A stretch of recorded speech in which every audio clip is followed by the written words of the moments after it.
Hey everybody, Dan with Pain Free You. Today I wanted to talk about this concept of bring your symptoms with you. Alright, so I'm sure you can imagine where I'm going with this, and some of you are going to be like, oh, no way. So, alright, relax, breathe. By the way, we got Finn up in this opening above the door. See him up there? Just hanging out in that opening.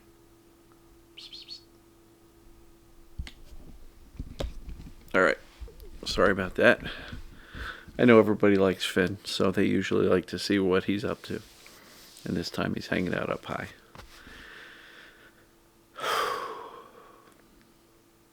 So, the concept today is bring your symptoms with you.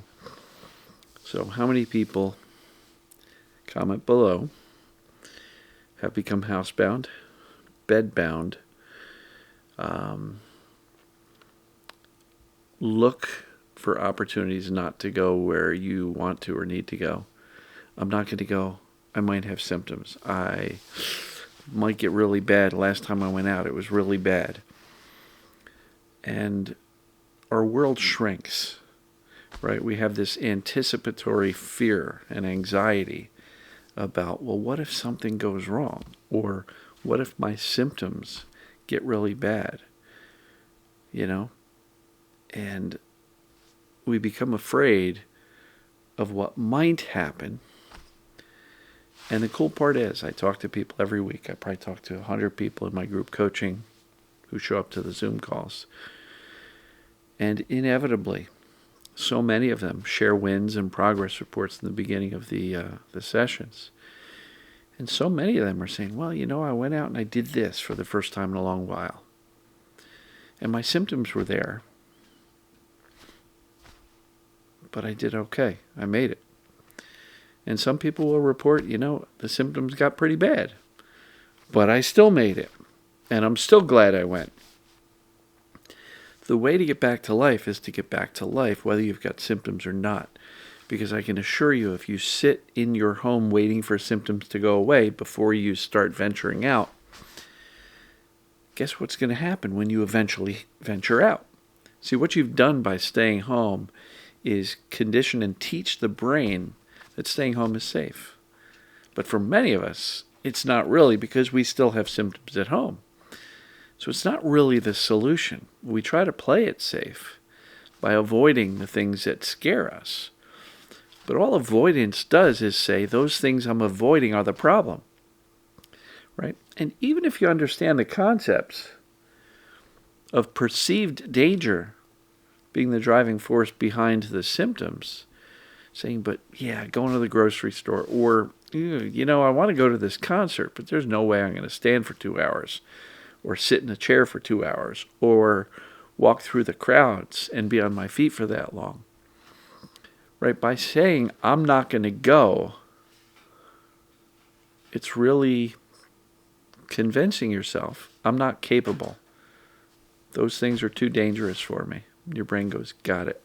Next time, let's stay at home completely. Let's not even go to the grocery store. And so I am not suggesting that it is easy to venture out. And there were plenty of times in my 13-year journey that I passed on going somewhere. I decided, no, don't feel up to it. Or what if?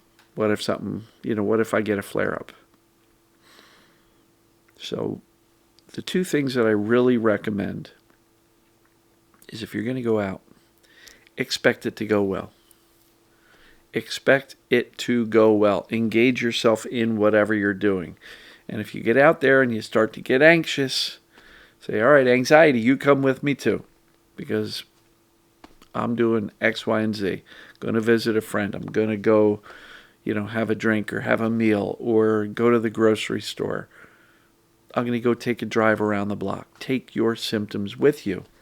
Because if you wait until you feel perfect before you leave the house, you're going to be waiting a long time. Because all you're doing is avoiding, and saying all that stuff is dangerous. So when you eventually go out, the brain's going to go, whoa, what are you doing? So the way to expand your capacity is to expand your capacity and do more. Have a proper expectation that says, well, maybe symptoms will come up, or maybe they won't. Maybe I'll feel better.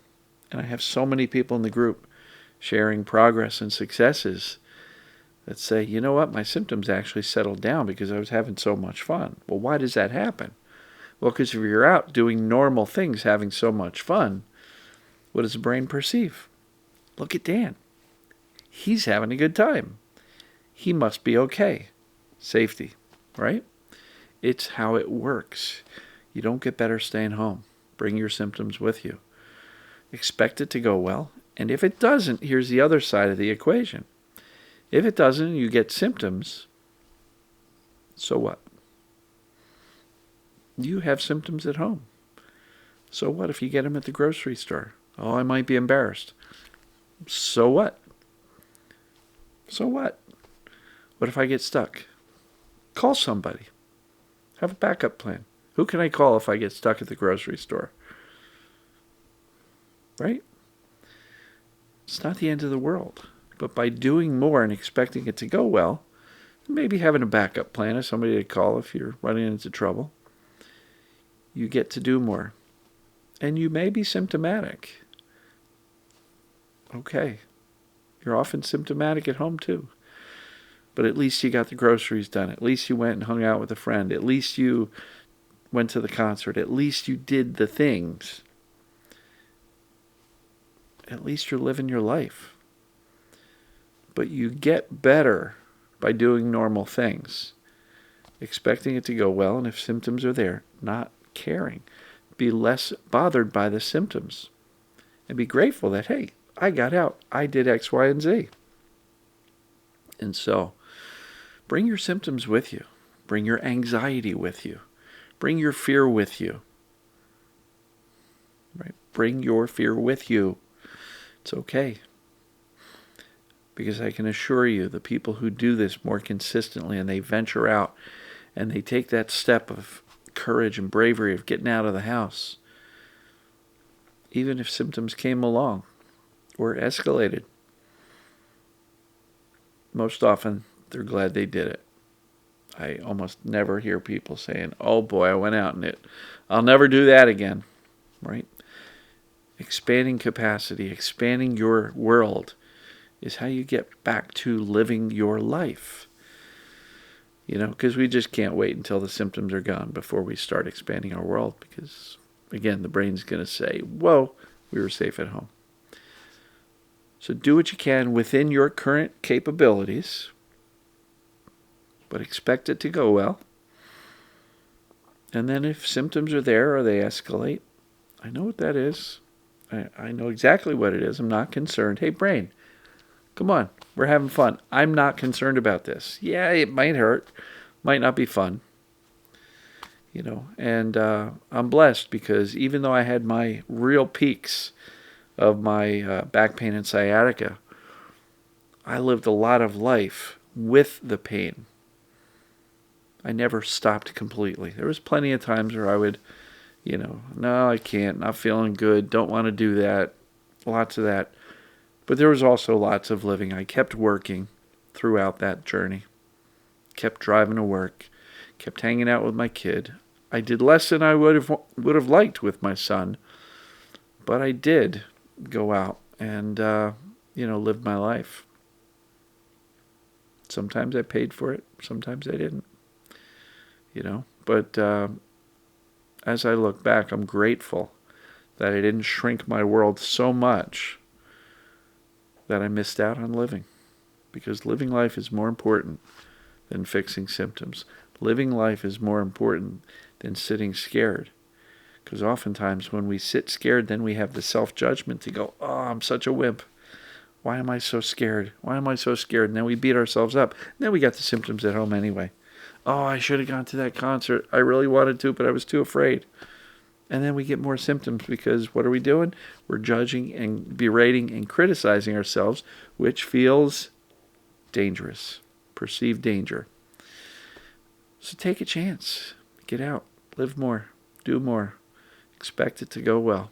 And if symptoms are there, do your best to take a, so what, I'm glad I went. And I hear it all the time that people are doing more and doing more and doing more, and they're really glad that they are. And people will say, you know what?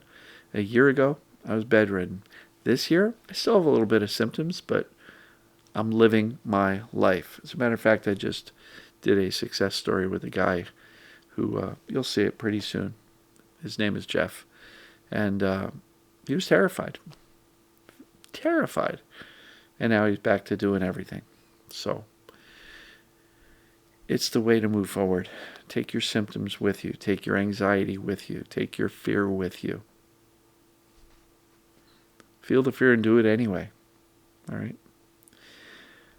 Bravery is not the absence of fear. It's feeling the fear and doing it anyway. That's what bravery is. So if you're doing the things scared, you're brave. It's just the way it works. So, love you folks. You're awesome. And as usual, we'll see you tomorrow. If you want some help, join the group. painfreeyougroup.com. So we'll see you soon. Tomorrow. Love you.